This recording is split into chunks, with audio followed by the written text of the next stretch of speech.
यह कहानी एक ऐसे राक्षस की है जिसे आप लोग जानते होंगे या नहीं मुझे नहीं पता। उस राक्षस का नाम है ब्रह्मा राक्षस। भूत प्रेतों में कई योनियां होती है और अनेक नाम होते हैं, जैसे कि भूत प्रेत, पिशाच, राक्षस, डायन, चुड़ैल आदि इस नाम से जाने जाते हैं। तो दोस्तों, आपका समय बर्बाद न करते हुए अपनी कहानी पे आती हूँ। हमारे गांव में एक ब्राह्मण रहते हैं जिनका नाम है नथीलाल। लोग उन्हें शर्माजी शर्माजी कहकर बुलाते हैं। उनके घर से कुछ दूर एक खेत था। उस खेत पर बहुत बड़ा पीपल का पेड़ खड़ा था। वह पीपल का पेड़ बहुत पुराना था। कुछ समय बाद उन्होंने खेत पर घर बनवाने की सोची, क्योंकि उनका घर बहुत छोटा होने की वजह से उन्होंने खेत पर घर बनवाने की सोची।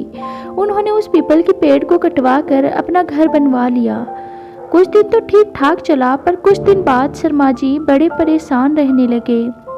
वह कभी पूजा करते और कभी नहीं। उनकी बीवी ने उनके बदले स्वभाव को देखकर उनसे पूछा, पूजा क्यों नहीं करते? आजकल बदले बदले से रहते हो, कभी बच्चों को डांटते रहते हो, तुम्हें हुआ क्या है? पंडित जी के चेहरे पे मुस्कान आई और वह कहने लगे, मेरे घर को तोड़कर अपना घर बनवा लिया है और इससे क्या पूजा करने की कह रही हो? सब कुछ मैं ही हूँ, मैं ही भगवान हूँ, इसे पूजा करने की कोई ज़रूरत नहीं।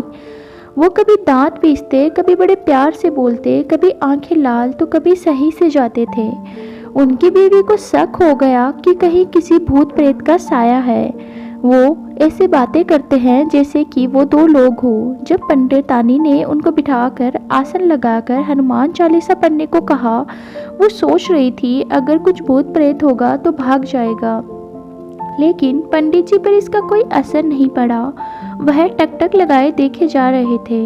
उन्होंने काफ़ी मंत्र पढ़े, गायत्री मंत्र। तभी पंडित जी की आंखें लाल हुई और कहने लगा, किसी से डरने वाला नहीं हूँ, तू क्या समझ रही है मैं इसे छोड़कर चला जाऊँगा? तब तक उसका छोटा बच्चा वहाँ आ गया। मम्मी, पंडित जी ने ऐसे जोर से पकड़ के खींचा, ऐसा लग रहा था जैसे वह उसे कच्चा चबा जाएगा। पंडिताई ने कहा, मेरे बच्चे को छोड़ दो, इसने तुम्हारा क्या बिगाड़ा है? छोड़ दो इसे। और बड़े नरम भाव से कहा। उसने बच्चे को छोड़ दिया और कहा, तुम्हारे नरम भाव की वजह से मैं इसे छोड़ रहा हूँ, वरना मैं इसको मार देता। उसने फिर पूछा, तुम कौन हो और मेरे पति को क्यों बस में कर रखा है?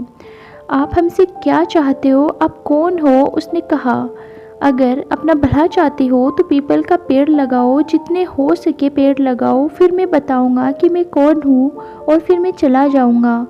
तब पंडित जी की बीवी ने 101 पेड़ पीपल के लगाए। एक दिन उसकी पत्नी ने देखा कि आज पंडित जी सुबह उठकर पूजा पाठ करके आ चुके हैं। जब पंडितानी ने पंडित जी से बोले कि पति को आज छोड़ के जा रहा हूँ, तुम सदा सुखी रहो, तुम्हारा आचार विचार बहुत अच्छे हैं, मैं ब्रह्म राक्षस हूँ, वैसे मैं किसी को छोड़ता और न ही किसी से डरता हूँ, मैं ब्रह्म राक्षस हूँ, ब्रह्म राक्षस, हा हा हा हा। तुम्हारे पति ने मेरे पीपल का पेड़ काट दिया था जिस पर मैं हजारों सालों से रह रहा था।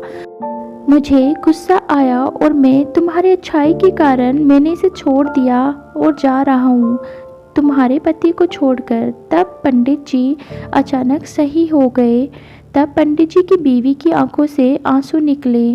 तो दोस्तों, बुरे लोगों के साथ अगर तुम अच्छा करोगे तो एक दिन सब कुछ अच्छा हो ही जाता है।